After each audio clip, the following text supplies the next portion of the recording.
All right, it's always a pleasure to have my next guest on the show. Kyle Daukaus will be back in action on October the 2nd at UFC Vegas 38 when he meets Kevin Holland. Kyle, how are you? Doing good, man. How are you? I'm good. And this has got to be really exciting for you. Kevin Holland, this is a big name. This is a guy that has really made his mark over the last year or so inside of the UFC octagon. How pumped are you for this fight? I'm excited, but I can't be too excited. I know it's a fight, and I know I have to take it seriously as always. It was a little bit of a surprise. I wasn't sure like who they were going to give me out from my last fight because I lost my last fight. So it was a big surprise, but I'm happy about it, and I'm looking forward to getting in there on October 2nd. Did you hear any reasoning as to why the UFC made this matchup? No, I wasn't sure. I'm assuming it's because I'm on a one-fight losing streak. He's on a two-fight losing streak. Kind of, you know, just one of us has to kind of win. The other one kind of goes home. You know what I mean? But it's exciting, and I'm ready for the challenge.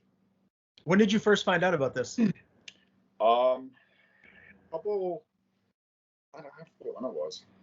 It was a while ago. My coach actually not my coach. I'm sorry. My manager called me. He usually doesn't really call you. If he does, it's either like a fight offer or something else. And he called and he was saying, like, we were just talking back and forth. And he was like, what are some of the guys that you wanted to fight? And I had gave him off a list of names. And I didn't mention Kevin, but I had mentioned Kevin before. I think after Kevin fought Brendan Allen, I told like my manager, like, I would like to fight him. I think that would be a good fight. And he was like, all right, well, they offered you Kevin Holland on October 2nd. And I was like, seriously? And he was like, yeah. And I was like, he has a number next to his name. Like, am I supposed to be fighting him? And he was like, it doesn't matter. I said, that's true. It doesn't matter. So I signed the contract, and I'm ready to go. Man, there is a long line of people, regardless of weight class in the UFC, that would love the opportunity to be in your shoes right now. Yeah. Fight a ranked fighter for someone in yourself that is still a relative newcomer in the UFC. You don't have a dozen fights inside the promotion just yet. I mean, you must feel pretty grateful to be in this position already. Of course. Yeah. Anytime that you can fight somebody who's highly ranked and who's known, it's always a good thing because it gets my name out there, I mean, I'm not really very known right now, but after October 2nd, I'm going to be well known in the division. What are your thoughts on the potential trash talk or kind of like the showmanship that Kevin is a little bit known for? Is that something that excites you? Is it going to bother you in any way, shape, or form, or are you prepared? I think I'm prepared. I train with my brother every single day, and my coach. We all bicker back and forth, but the trash talk that he doesn't really like trash talk per se. Everybody's kind of asking me, how you're going to deal with the talking and stuff like that. He just kind of talks during the fight. He like compliments your strikes, or if he clips you with something, he says like, gotcha or whatnot. It's not really like trash talk per se. It's kind of, I think it's just the way that he deals with his, nervousness. Everybody deals with it in a certain way. I'm quiet. I'm quite cool, calm, and collected, and that's how I react to it. And I just think he reacts to it by talking and just running his mouth. I can't wait for this fight, October 2nd. It'll all go down. Tell me how camp has been thus far. Been great. It's been really great. After that loss to Hawes, kind of put different things into perspective. I've just been taking it like a lot more seriously. I've really been just like slacking my last couple fights that I've had. I've really been slacking, and I don't know why that is, but this camp really lit a fire under my ass, and I'm just doing everything I need to do. I'm running when I need to run. I'm riding the bike when I need to ride the bike. I'm pushing it hard in training. I'm not taking any loopholes or getting any shortcuts or anything like that. I can't take any shortcuts this fight. I know that, and it's going to show. Is there a big takeaway from that loss to Phil Hawes? Anything specific that you and your team kind of dialed in on to improve moving forward? No, just that when you come out flat, regardless of if you come out flat or not, you have to win the fight. If you don't feel yourself, you have to find a way to get in there and get the job done anyway. And I think that's what went wrong. But hats off to Phil. He beat me. It was a dominant performance on his part. But yeah, I'm just looking forward to getting back in there. Yeah, I'm sure right now you're 100% dialed in on Kevin Holland and not even thinking about anyone else. But down the line, is that rematch with Hawes something that you'd like? Rematches aren't something that I'm going to chase. A lot of these guys are like kind of bitter about losing, and I'm not too bitter about losing. I know what it's like to lose. But But no, I mean, some of these guys are just they want to get it back as soon as they can. But I'm not like that. There's like, I don't know, there's so many guys in this division that no matter who I fight or who I beat, I'm going to get to the belt eventually. So it doesn't matter to me if I have to rematch somebody or not. If it happens, it happens. But I'm not going to push for any rematches that I need to take. Okay, well said. We're still about a month away from the big fight night. Is there going to be anything new or different that you're going to be implementing in this camp? Any new training partners you're bringing in, or just anything different at all than camps previously? No, just get my nose to the grindstone and just hard training every single day. I take off when I need to take off. Well, I don't really take off, but like I take like rest kind of days, lighter days when I need to take lighter days. And I'm just listening to my body, making sure that I feel good, and just working hard every day. So no. It's tough to tell from just looking at you on Skype right now, but it looks like over your left eye you got a pretty gnarly cut. Is that accurate? And how did that happen? Yeah. After my last fight, I got a bad staph infection in my eye from the cut that I had. Things kind of the staph infection kind of got real bad in my face. My face kind of blew up. I was in the hospital for about 5 or 6 days, on antibiotics for about 5 or 6 days, and it kind of like messed up my eyelid a little bit. But luckily I'm all cleared to fight, and there's nothing bad that I need to be worried about. I'm cleared from the doctors and everything like that. I went and got checked out. Everything's good to go, and yeah, that's about it. Okay, so you guys aren't worried about that opening up at all and becoming a problem visually in the fight? No, I mean, you're gonna get cut regardless. I don't have too much scar tissue built up right here. I just have the scar, and just like my eyelids a little affected, but that's about it. Not worried about anything. All right, sounds good. Let's talk about your brother Chris. He's got a big fight coming up, UFC 266. Shamil Abdukimurumov. I butchered that. There's so many just unbelievably hard last names in this sport to pronounce, so I apologize. But your brother just keeps looking better and better each and every time inside the octagon. How's he looking thus far? What can we expect from him come fight night? The same as usual. He's going to go in there and knock him senseless. I don't know what's going on with this guy. His opponent's a little, I don't know. It's a little just weird.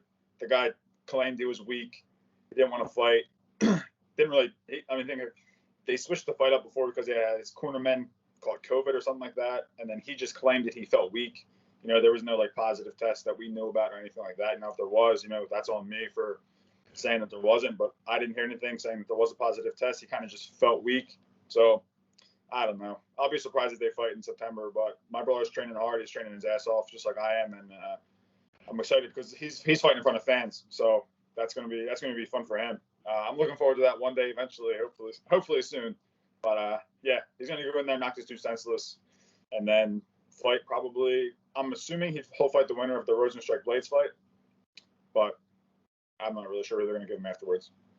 Are you going to be there in attendance, cornering him come fight night? Yeah, he fights the week before me, so we'll fly out on Tuesday of his fight week, and I'm actually going to be in Vegas for 2 weeks because I fight the following week. It's going to be kind of like pointless on my part to fly home Sunday and then fly back out on Tuesday. So I'll be in Vegas for 2 weeks, training at the PI, training in my hotel room, stuff like that. And I'm going to be in his corner for when the fight and everything like that as well. Will he stick around for you the following weekend? Yeah. So he's going to. My coach is going to fly home on Sunday and then fly back on Thursday, my fight week. So my brother and I will be there. I have another guy flying out on Tuesday who is coming on Tuesday. Just like an extra body that I can use. He's kind of similar to Holland in the sense where he's very jiu-jitsu based, not too wrestling based, I should say. He's more jiu-jitsu based. So just an extra body that I can use for the week and just to drill stuff and break a sweat. I know I touched upon this in a previous interview with you, but as your fight career evolves and your brother's fight career evolves, do you get more nervous watching him fight or when you're making the walk to the octagon? Because I got to imagine it's got to be such a weird feeling to be there watching your brother getting ready to get into a fist fight with someone else. I know it would be difficult for me. I mean, not really. I think I get more nervous for my fights than I do for his fights, but I I think he gets more nervous for my fights as well. You know, he gets more nervous for me than he does for himself. But I get more nervous for myself, I think. I know the training that he puts in, so I know that going into the fight, he's ready, and nothing's going to go wrong. And if anything does go wrong, he's going to be fine with dealing with it, and he's going to come back and win regardless. And I'm pretty sure he believes in me just the same. Yeah, looking forward to seeing him climb back in the octagon as well. Give me a couple quick fight picks right now. That UFC 266 main event is Volkanovski and Ortega for the featherweight strap. Who do you see winning that? I don't know. I think Ortega will beat him. I think Ortega has the range and jiu-jitsu to beat him. Just let you know if the fight goes to the ground. But I don't know.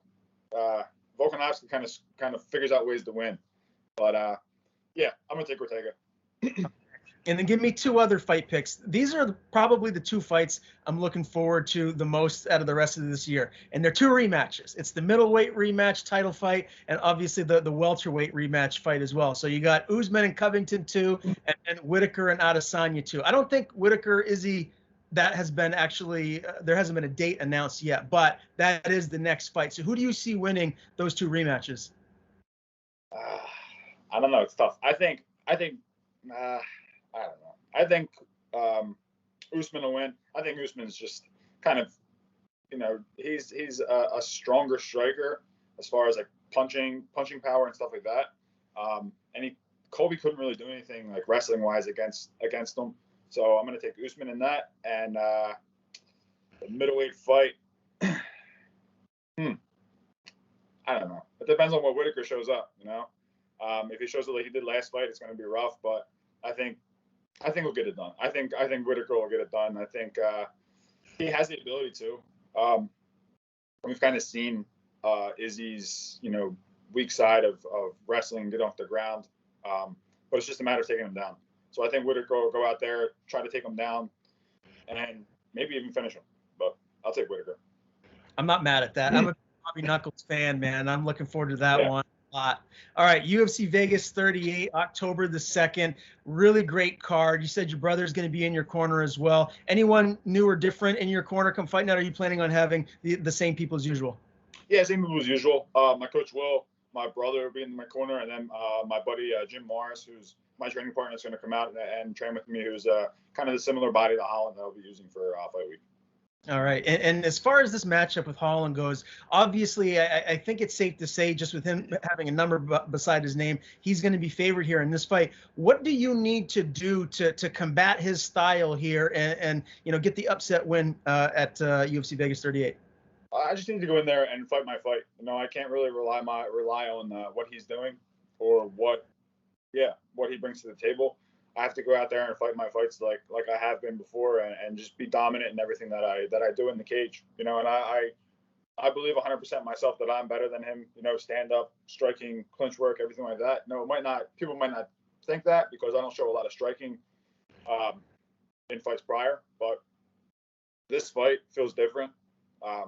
Something just feels different about it, and I really, really, really believe I'm going to go in there and get a finish. You fought Brendan Allen like tooth and nail. That was such a close fight, and obviously Brendan finished Kevin Holland, and that was a while ago now. But you know, your body type and Kevin's body type are, I'd say, somewhat similar. I even think you have a little bit of a height and reach advantage over him. Do you believe, like, just stylistically with everything that you bring to the table, that you're just a bad matchup for Kevin? Yeah, you know, people probably won't think that. I was actually talking about this morning with my coach at practice. His last couple of opponents, he's been a lot taller than, and I think that's given him the ability to kind of defend the takedowns off of the cage. And I'm kind of built similar than that he is. And the last matchup that he's had against a guy built similar than him, he lost. So yeah, I believe I am a bad matchup. I believe that I am better all around compared to him. And I'm just excited to get in there and test my skills against him. Is there anything else that you can, you know, figure out about his game just by breaking down tape, looking at his losses to Brunson and Vettori, his last two fights? I mean, he's got great jiu-jitsu. I mean, he knows how to get up. He doesn't really try to, I guess, push the pace. He's very he's very like stagnant on the feet and likes to just keep his own pace. He likes to like the pace to fight himself. But yeah, his jiu-jitsu is good. He explodes off the ground. He's very good at getting out of dominant positions that he's in. But that's what I have to take advantage of. I have to take advantage of him scrambling and trying to get up. I have to take his back and I have to choke him. Do you think that with him coming off of 2 straight losses, you're going to see maybe a more aggressive Kevin Holland? Because this is more of a must-win for him than it is for you. Yeah, I hope so. I hope he's coming out aggressive. That's what I want. I want the best Kevin Holland that has ever fought. He's had probably, I think, double the fights that I've had, and I'm looking to fight the best Kevin Holland on October 2nd. But once the cage door closes and I'm in there with him, I don't think he's going to be able to do anything to me that's gonna put me away or anything like that. How does it end? Do you get your hand raised via knockout submission, or is this going the distance? No, I think I'm going to submit him. I really believe that. We've been working so much on just different things in camp that we know we're going to work in the fight. And, I think I'm going to submit him probably a late second round. All right. I can't wait, man. October 2nd, Kyle Daukaus, Kevin Holland, UFC Vegas 38. Always a pleasure to talk to you, my man. Before I let you go, I want to give you the floor. Tell people where to follow you on social media. And if you have anyone to thank, the floor is yours. Yeah. So just thank all my training partners, the usual guys that have been helping me through my camps, every single camp that I've had. My social media, my Instagram is just Kyle_Daukaus. My Twitter is Kyle Daukaus. And I actually recently just started the Twitch stream. I'm trying to plug that now. I've been playing a lot of Warzone, and I've been sharing it on Twitter. So, come watch me be terrible at Warzone, and we can have some fun. So, yeah.